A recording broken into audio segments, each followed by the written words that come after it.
Eu quero, nesta noite, compartilhar com vocês um texto do Evangelho de Lucas.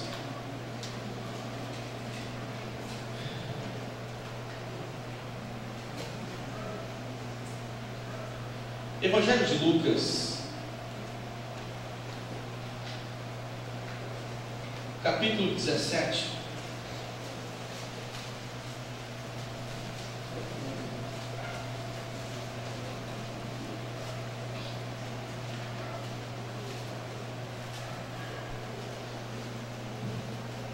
Evangelho de Lucas, capítulo 17, versículo 20.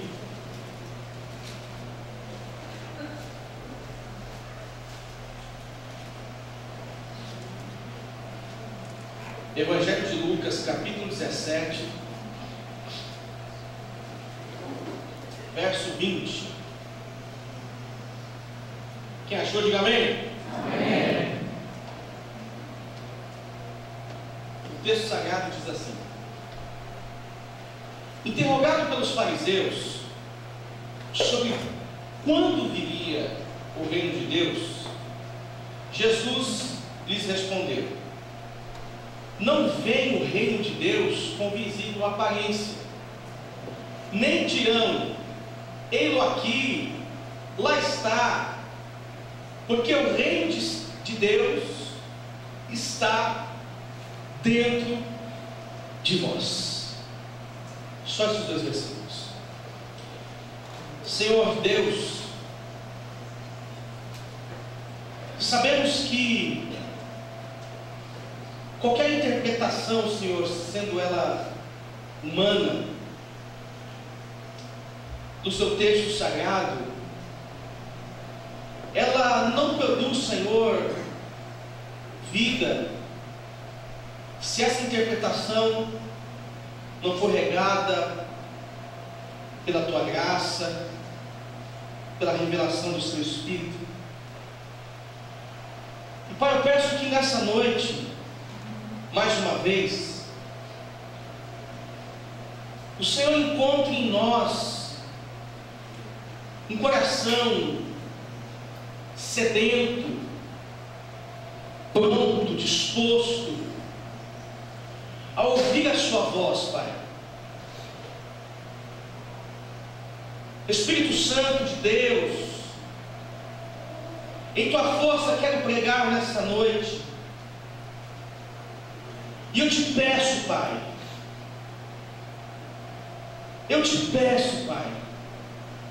revela-nos a verdade que está contida na Sua palavra, Senhor.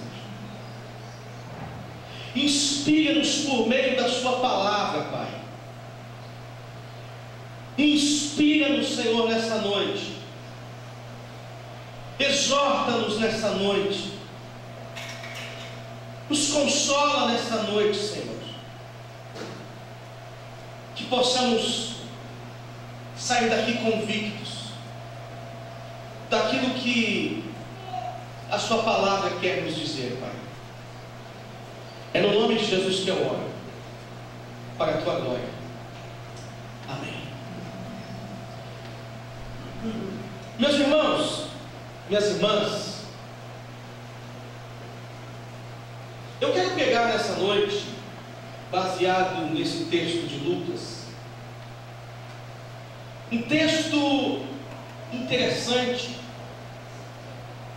porque trata-se da conversa de Jesus com alguns homens fariseus que vão levar até ele uma pergunta a respeito do reino de Deus. Quando virá o reino de Deus? Mas eu quero trazer uma abordagem dentro deste tema, tentando responder a pergunta sobre o que é o reino de Deus. Primeiramente, precisamos entender que o reino de Deus não consiste em espaço físico, ou uma área específica. O reino de Deus não é identificado por uma placa. O reino de Deus compreende todas as coisas.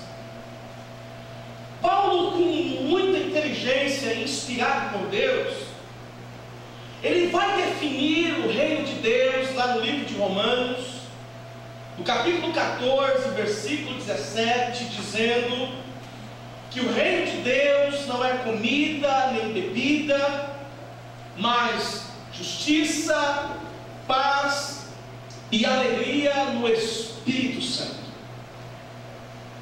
Nós precisamos entender que, embora os judeus neste momento, no episódio de Jesus, eles estivessem olhando para trás, sonhando com a restauração do reinado de Davi, sonhando com a restauração do poder do seu povo diante de todas as nações, eles entendiam que este reino seria a reconstrução, a restauração de Israel diante de todas as nações.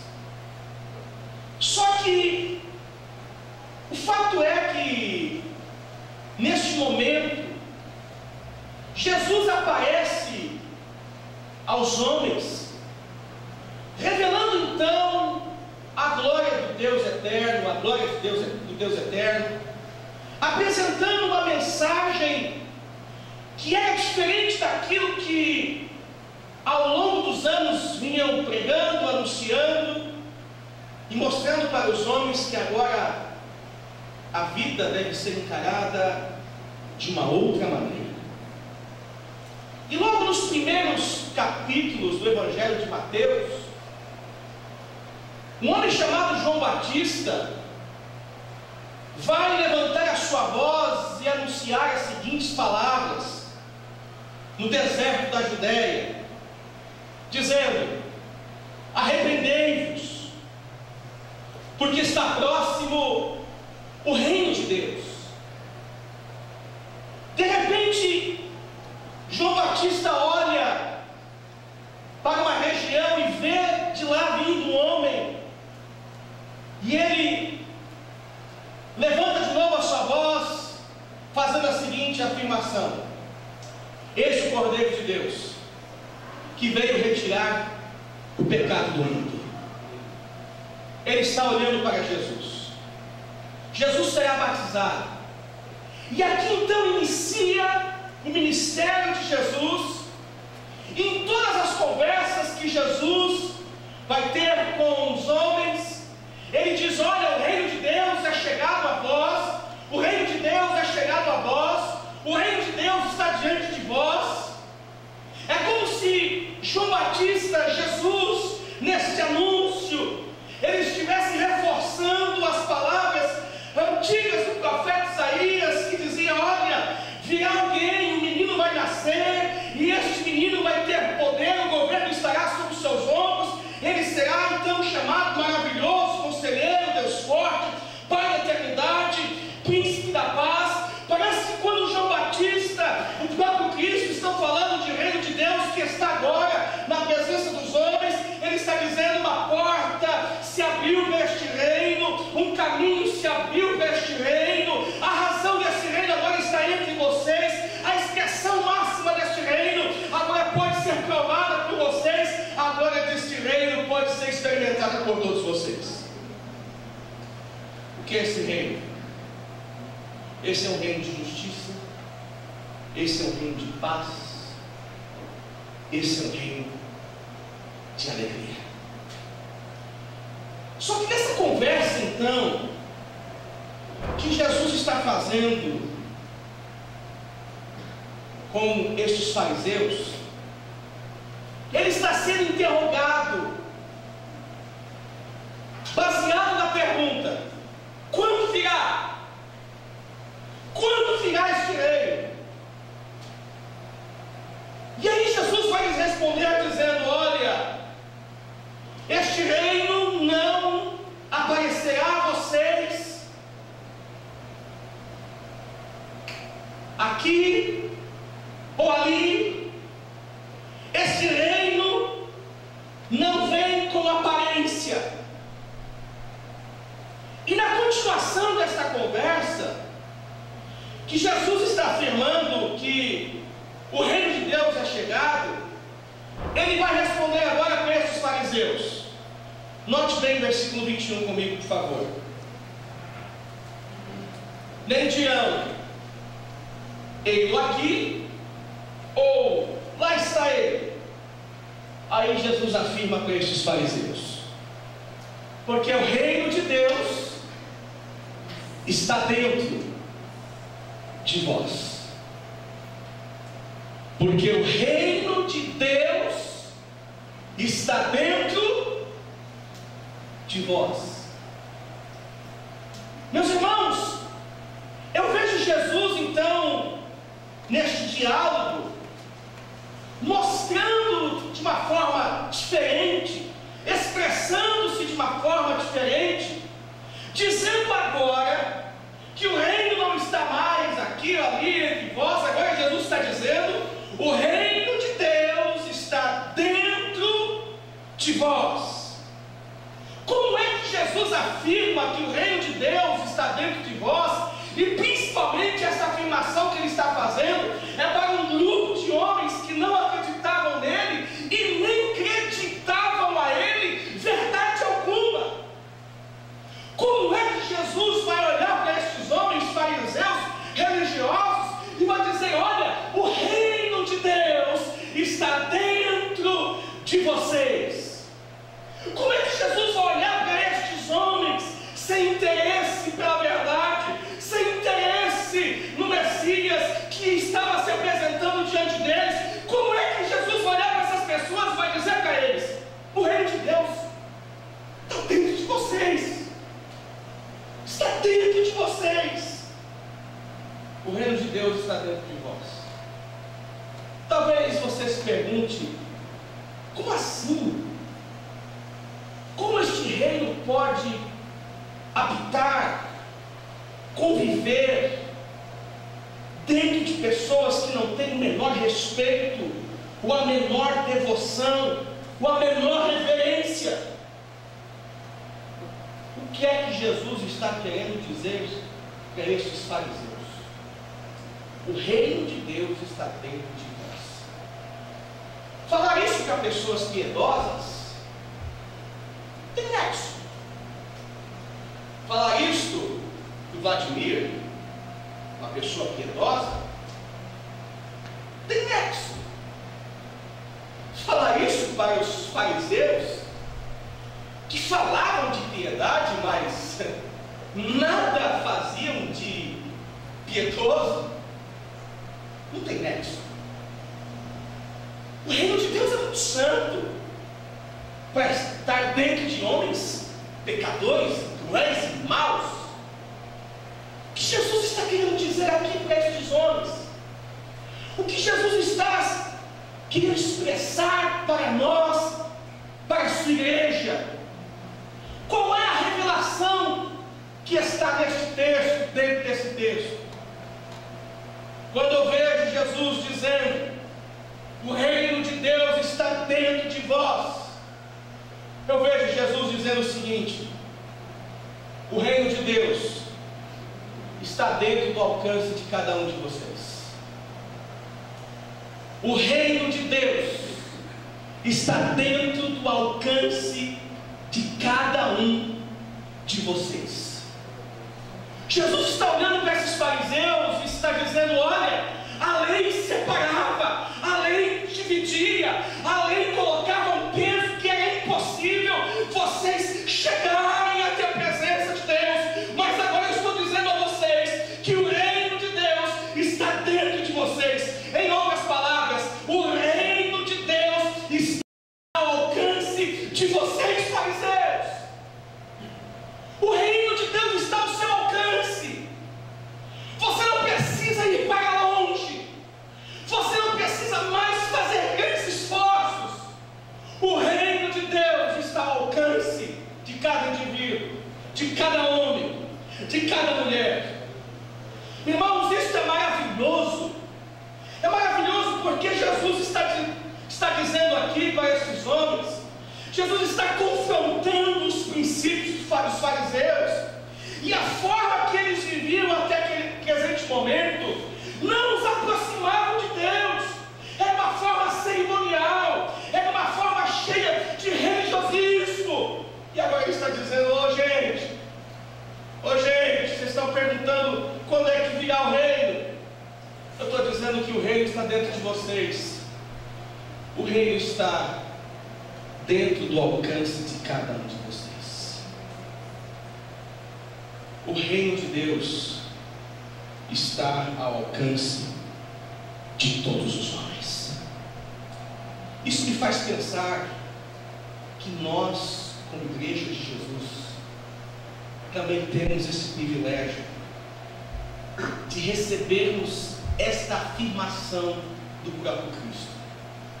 Igreja do século XXI, o reino de Deus está dentro de vocês. O reino de Deus está ao alcance de cada um de vocês. Mas Fernando, e os meus pecados, e as minhas misérias, e a forma com que eu vivo, e a forma com que eu ajo, e a forma com que eu reajo, e a forma com que eu me comporto diante da vida, mesmo assim, o reino de Deus está ao meu alcance. Sim, o reino de Deus veio se manifestar a todo homem, a toda a criação, a toda a criatura. O reino de Deus veio se manifestar a todas as coisas. Jesus veio salvar a todos, restabelecer o conserto a todos. Só que o Evangelho de João, de uma forma poderosa, o evangelista vai dizer no capítulo 1, versículo 12 de João, as seguintes palavras: mas a todos quanto receberam, deu-lhes o poder de serem feitos filhos de Deus, a saber, os que creem no seu nome. Com esses versículos, essa expressão de Jesus, isso tudo me leva a pensar em algumas lições importantes para a edificação da nossa fé, da minha fé. Porque se eu tenho o reino de Deus dentro de mim, ele está ao meu alcance. E se ele está ao meu alcance, sendo que eu dei um passo na direção de Cristo, eu preciso aprender algumas coisas importantes para a edificação da minha fé. Primeiro, quando eu vejo Jesus dizendo para esses homens, Jesus está falando em alguém se tornar filho de Deus. Então, o primeiro ponto que quero abordar com vocês é: ser filho de Deus não é somente uma possibilidade, e sim uma realidade. Ser filho de Deus não é somente uma possibilidade, e sim uma realidade. Se o reino de Deus está dentro de mim como uma possibilidade, de acesso, significa então que eu posso ser aceito como filho de Deus. E ser aceito como filho de Deus é a manifestação ou a emanação do amor de Deus sobre a minha vida. Portanto, de 1 João capítulo 3, versículo 1 e versículo 2, a carta vai dizer assim: vês que grande amor nos tem concedido o Pai, ao ponto de sermos chamados filhos de Deus. E de fato somos filhos de Deus. Por essa razão o mundo não nos conhece, porquanto não conheceu a Ele mesmo. Amados, agora sois filhos de Deus, e ainda não se manifestou o que haveremos de ser. Sabemos que quando Ele se manifestar, seremos semelhantes a Ele, porque haveremos de vê-lo como Ele é. Essa realidade, a realidade possível porque Jesus nos possibilitou um novo nascimento por meio do seu Espírito Santo. Nós nos aproximamos de Deus, reconhecendo o seu Filho como Senhor e Salvador, e desta forma o Espírito Santo nos convence de nossos pecados e realiza em nós a obra do novo nascimento. Marcelo Berti, um teólogo brasileiro, ele escreve num artigo sobre o que significa ser filho de Deus. E nesse artigo ele vai falar sobre essa aproximação do homem e do novo nascimento, e ele vai fazer a seguinte menção: o nascimento não é a realização de um ato de vontade daquele que nasce, mas daquele que o gerou. O nascimento não é a realização de um ato de vontade daquele que nasce, mas daquele que o gerou. O reino de Deus está em você. Ele está disponível, ele está acessível. Por isso, aproximemos-nos da cruz, sejamos transformados segundo a sua glória, para o seu louvor, como filhos amados de Deus. O reino de Deus está em vós. O reino de Deus está em vós, dentro de você. Segundo, se o reino de Deus está dentro de mim,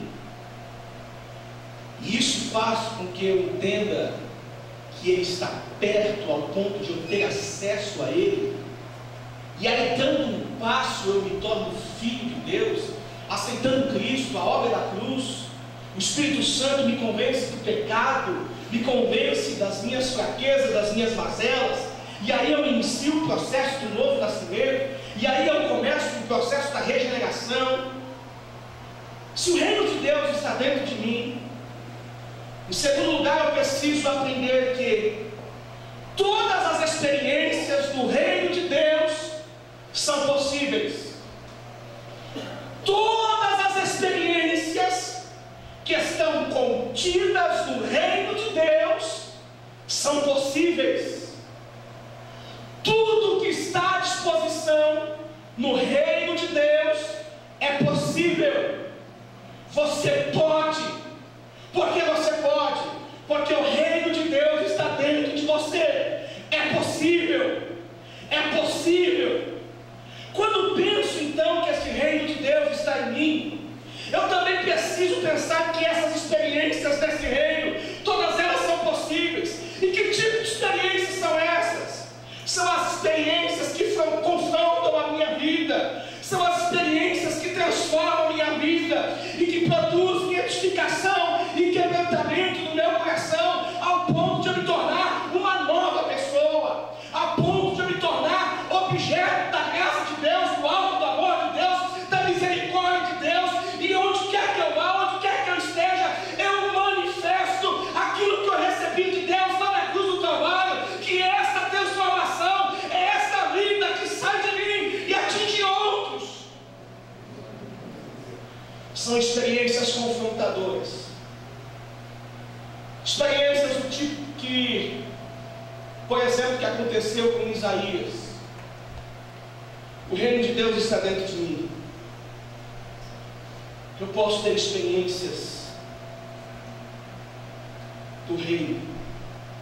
Lá no livro de Isaías, capítulo 6, versículo 1 em diante, o profeta de Deus teve uma experiência significativa com Deus. E essa experiência resultou na sua conscientização e transformação. Eu tenho medo de algumas coisas, irmãos. Eu tenho medo. Eu fui muito imaturo já na minha fé, como muitos de vocês aqui foram. eu já fiz algumas coisas que acho que hoje eu não faço mais. Amém, Anderson? Eu já fiz algumas coisas que eu acho que hoje eu não realizo mais. E quando eu tenho uma experiência, Joel, que ela não tem um significado prático na minha vida, essa experiência não tem razão de ser. Essa experiência não tem razão de acontecer. Quando eu tenho uma experiência que não resulta em uma transformação direta do meu caráter, eu posso dizer que eu tive qualquer coisa, menos experiência com Deus. Porque olha só o que o profeta Isaías experimentou num processo de transição da sua vida. E ele vai dizer, no capítulo 6, versículo 1 em diante, está escrito assim: no ano que o rei Uzias morreu, eu vi o Senhor sentado num trono alto e elevado.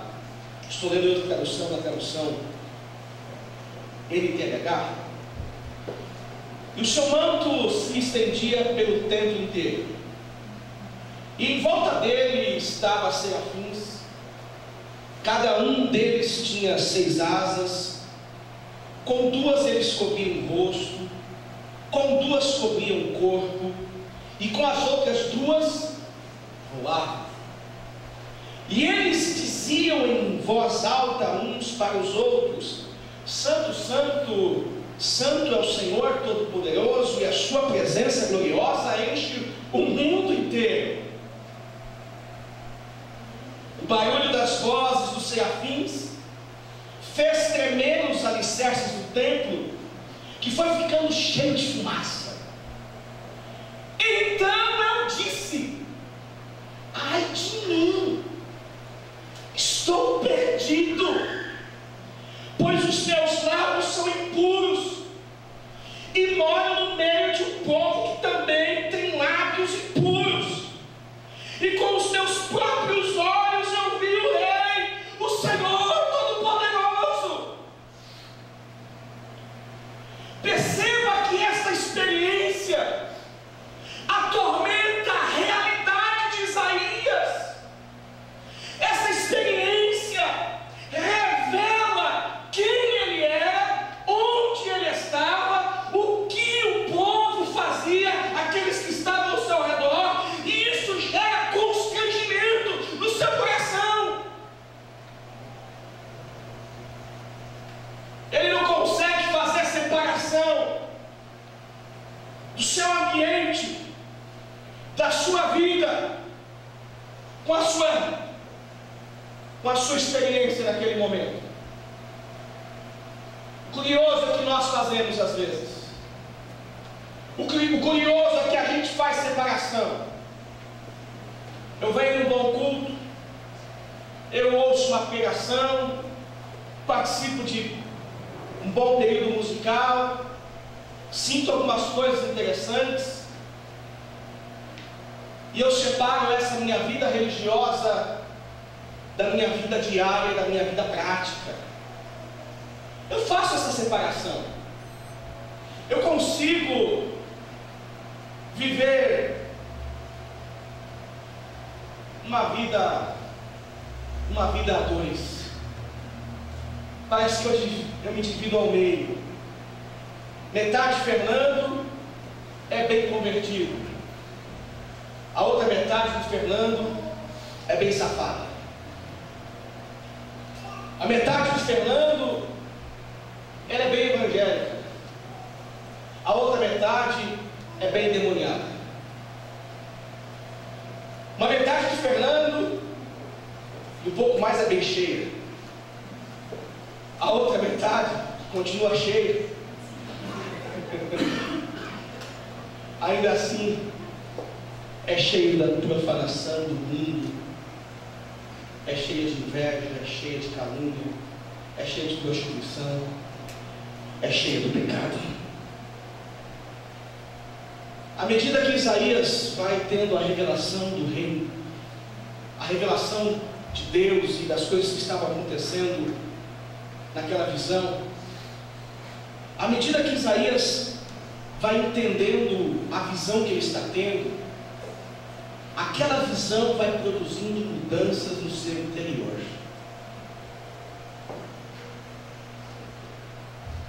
Quando eu penso nesse texto, e à medida que nós nos tornamos filhos de Deus, algo tem que acontecer de diferente ao ponto de provocar significativas mudanças na nossa vida. Eu já disse isso algumas vezes e eu quero repetir. A razão da sua vida, às vezes, ser uma droga, é porque você tem uma droga de vida. A razão da sua vida não provocar por algum, ninguém, é porque você se sensibilizou, não sei se é essa palavra, você criou afinidades com aquilo que você chama de evangélicos. Você gosta da igreja evangélica? Você gosta do culto evangélico?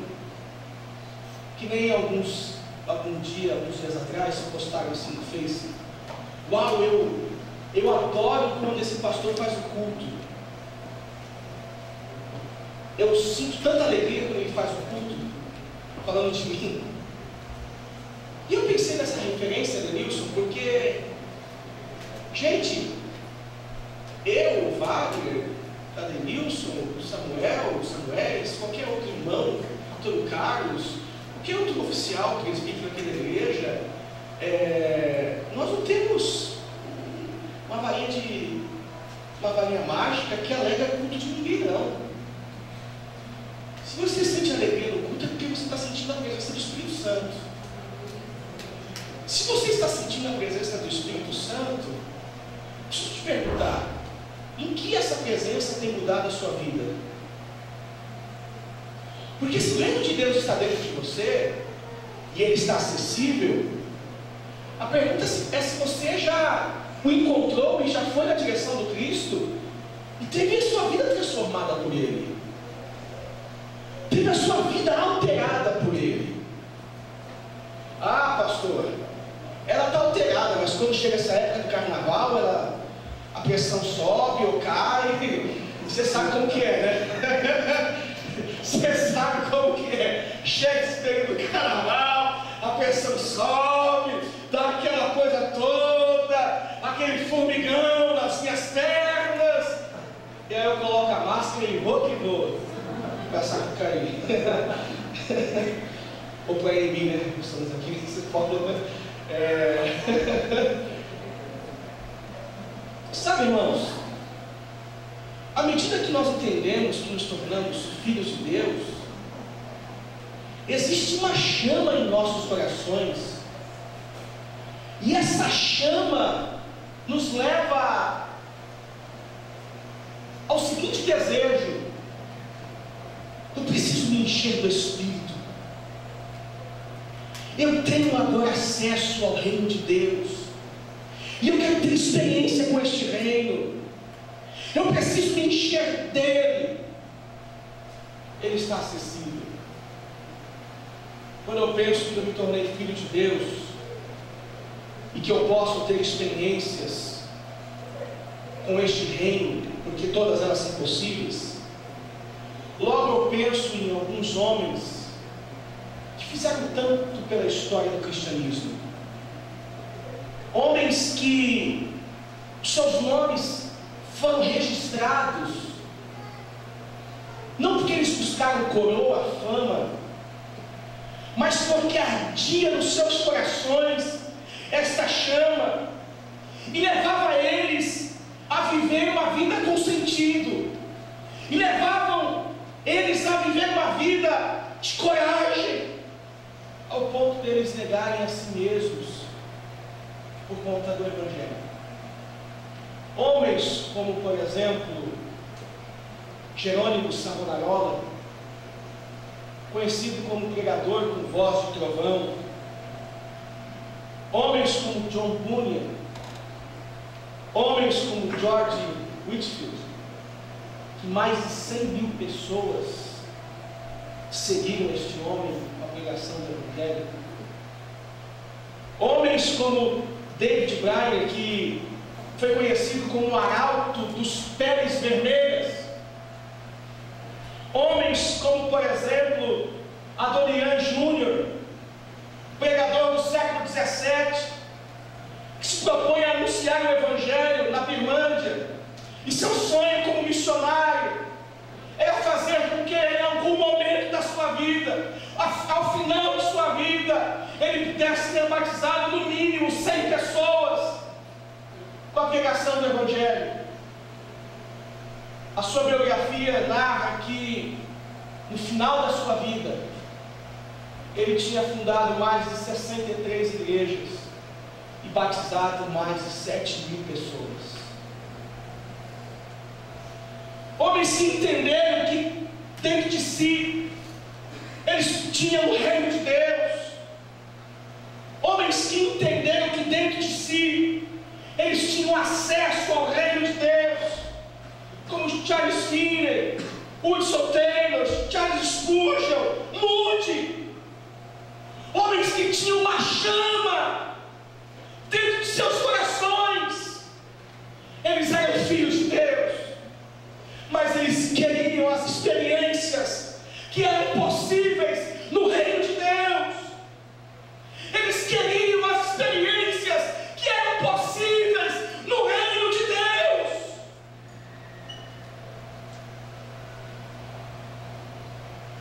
Eu me pergunto, que chama nós temos em nossos corações? Qual é a chama que arde nos nossos corações? Porque da juventude que tem aqui na igreja, por exemplo,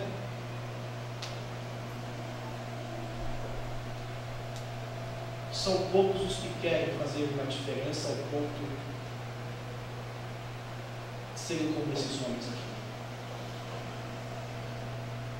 Dos mais experientes que temos aqui na igreja, talvez você diga: pastor, eu já dei tanto de mim, e agora eu quero colher e viver a minha vida, a minha casa e a minha família. Eu te compreendo, eu te respeito. O que está em jogo é o Evangelho de Jesus Cristo. O que está em jogo, Wagner, não são as nossas dores ou as nossas aflições. O que está em jogo é o Evangelho de Jesus. Por quantas pessoas estamos dispostos a morrer? Por quantas pessoas estamos dispostos a levantar mais cedo para pregar o Evangelho? Quanto tempo você está disposto a perder por causa do Evangelho? Gente, presta atenção numa coisa. Imagine que a sua vida é uma verdadeira embarcação. Ok? A sua vida é uma embarcação. Eu e o Anderson somos verdadeiros Titanics. Nós somos embarcações. Barquinhos maiores, menores. Todos nós somos embarcações. E lá no convés tem várias caixas: família, trabalho, bens materiais, conquistas, sonhos, curtir a vida, lazer, dinheiro, amor. E uma das caixas que lá está, Renato, chama-se Evangelho. E dentro dessa caixa Evangelho tem tudo aquilo que se refere ao que fazemos aqui. Percebe que de repente os ventos começam a soprar sobre a sua embarcação, sobre a sua vida. E aí, Samuel, você precisa jogar alguma coisa no mar, porque o seu navio vai afundar. caixa que você joga no mar? Qual é a caixa que você joga no mar? O seu trabalho você não vai jogar no mar. Vai? Ser sincero. Tu sustenta. Tua casa? Não, né? Tua família? Você não vai jogar no mar. A não ser que seja uma caixa só com a tua sogra.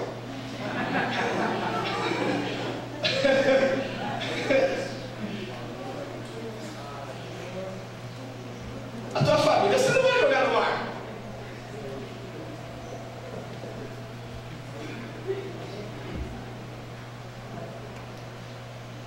O teu casamento você não vai jogar no mar. Os teus filhos que envolvem o teu casamento, a família, que estão dentro dessa caixa, você não vai jogar no mar. Os teus sonhos, você não vai jogar no mar. Ou vai? Vai? Ah, tá. Não vai jogar os seus sonhos? Vou fazer algumas tentativas. O teu lazer, você não vai jogar no mar. Não, pastor, eu vou jogar. Não, mas lazer, estresse, trabalho, a vida, a atividade, eu preciso ter meu momento de lazer. Os seus estudos, você não vai jogar no mar, porque você precisa ter um futuro. Certo? O teu bem-estar, você não vai jogar no mar. Ou vai? O vento está soprando. O vento está soprando na sua vida. O barco da sua vida está chacoalhando de um lado para o outro. Pastor, mas preciso me manter firme. Para me manter firme, eu não posso jogar algumas coisas no mar. Mas tem uma caixa que você geralmente joga no mar. Essa caixa se chama seu Evangelho. Em algum momento você joga no mar, e aí passa os dias, você tenta pescar ela, mas você não consegue mais pescá-la. Mesmo se for o Wagner que pesca pra caramba, não consegue pescar. Nem o Anderson que pesca até pomba. Nem ele com toda essa técnica Denise, técnica milenar, adquirida pelos maias, um estudo profundo, né, Samuel? Nem o Anderson consegue pescar essa caixa de volta. Sabe por quê? Porque o sentido que o Evangelho tem nas nossas vidas é um sentido superficial. Conversava com a Denilson hoje de manhã, né, Denilson? Não estou dizendo aqui que você vai deixar a sua família, acho que tem que ter um equilíbrio de todas as coisas. Mas o problema é que você não tem equilíbrio. O problema é que você não tem equilíbrio. Seja verdadeiro. Fala a verdade, seu cara de pau. Você tem equilíbrio? Não, pastor, eu tenho equilíbrio. Não tem. Para que você se envergonha que você não tem? Você não tem equilíbrio nessas coisas. É a última coisa que você pensa. É no Evangelho.